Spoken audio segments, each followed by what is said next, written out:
Over preparing is just productive procrastination, and procrastination is not productive. So, let me tell you a story about when I was in college. When I was in college, I was a classical guitarist, classically trained in guitar.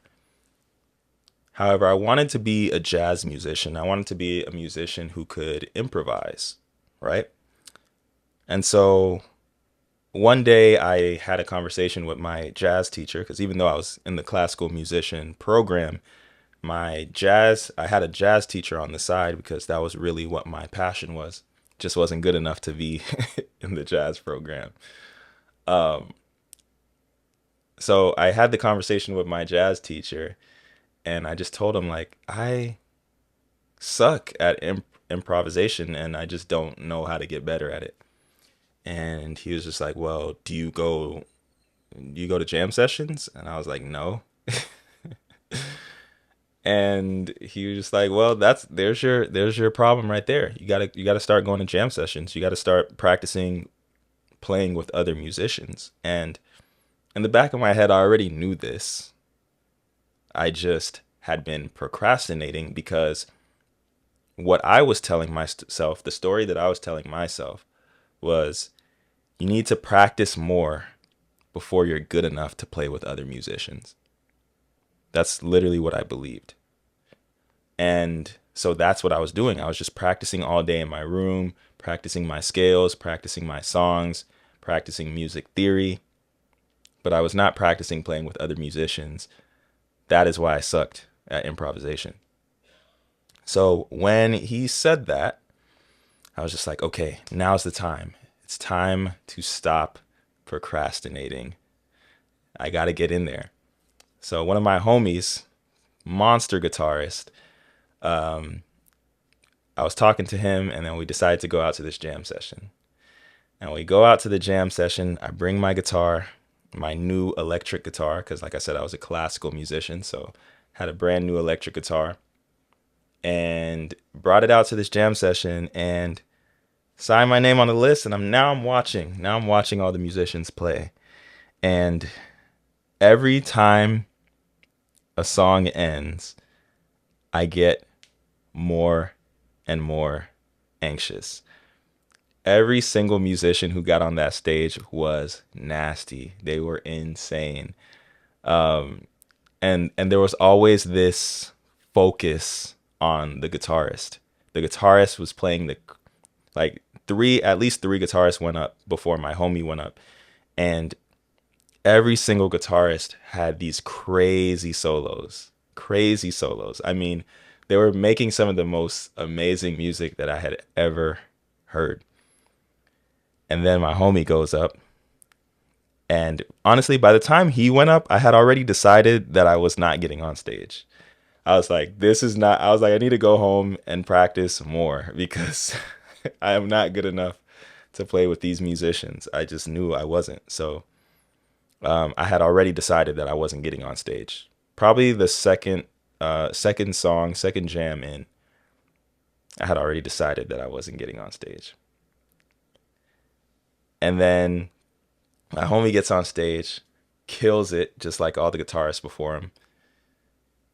Kills it for like at least 3 songs straight.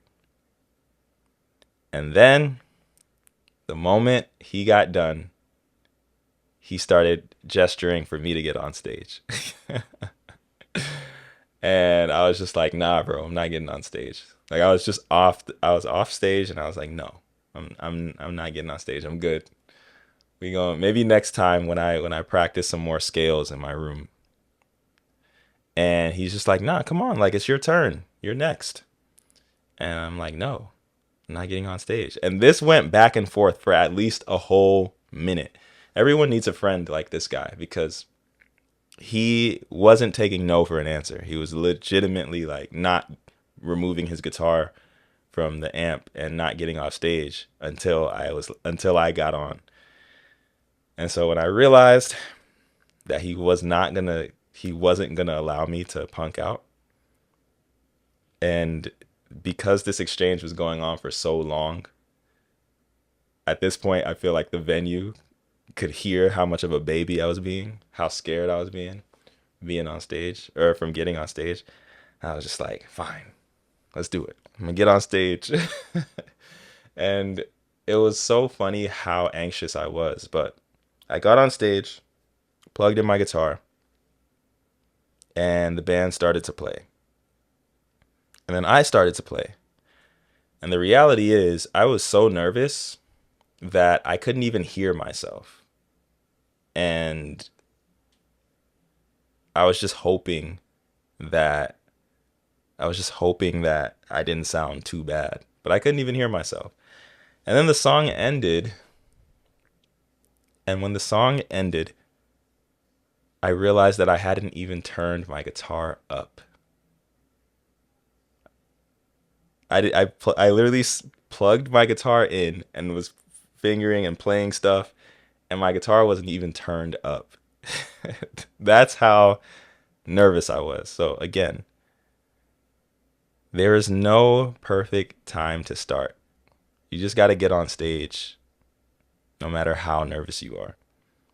So the second song comes around, and after I noticed that my guitar wasn't turned up, I was just like, I laughed at myself. But I turned up the volume, and I was like, well, now everyone's gonna hear whether I suck or if I'm good. So let's hope that it goes well.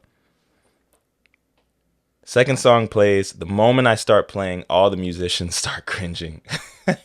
All of them. Like I couldn't even tell. I was trying to look at the keyboard players' keys to see what key we were in, but his fingers was moving so fast I couldn't even compute. So I just started guessing, and he started making all types of crazy faces. Like, what is this guy playing? Looked at the bass player. He was doing the same thing, and yeah, it was just like it was pretty bad. It was pretty bad. And then after that, um, I got off stage, and it was funny when I got off stage. I didn't really feel embarrassed. I felt a little bit embarrassed, but I didn't even feel that bad because it was over, and then somebody else got on stage, and then they started playing, and then like the spotlight was off of me. But what it did after I got on stage, feeling like the most anxiety I had ever felt ever in the world, was I realized that after I got on stage and I sucked, like it was worst case scenario, like I sucked. It wasn't I didn't even almost sound good. I was trash. But I got on stage, I was trash, got off stage, and I wasn't dead afterwards. Like I survived the situation, and it didn't even feel that bad afterwards. It's like, yeah, I sucked, but I'm still breathing, still in the venue. Nobody's like making fun of me. Like it was just whatever.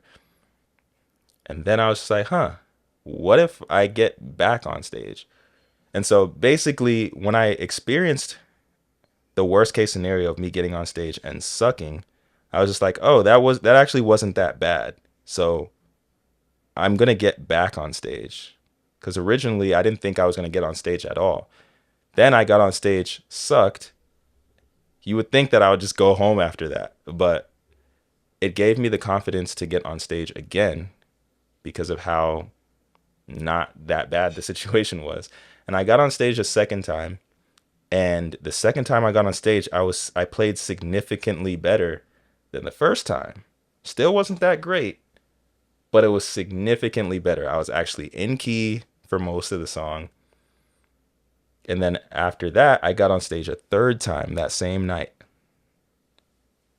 And by the third time, my solo actually sounded kind of pleasant.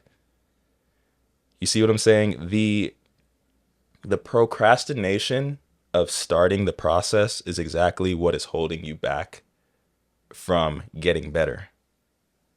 It is through trial and error of putting something out there, releasing the project, getting on stage, starting the business. It's all of those things that actually gives you the feedback that you need, the feeling that you need to have the confidence to proceed and level up, because it's actually not gonna kill you. Even though it feels like it's gonna kill you in the moment, all the anxiety, it's actually not gonna kill you. It's gonna make you better.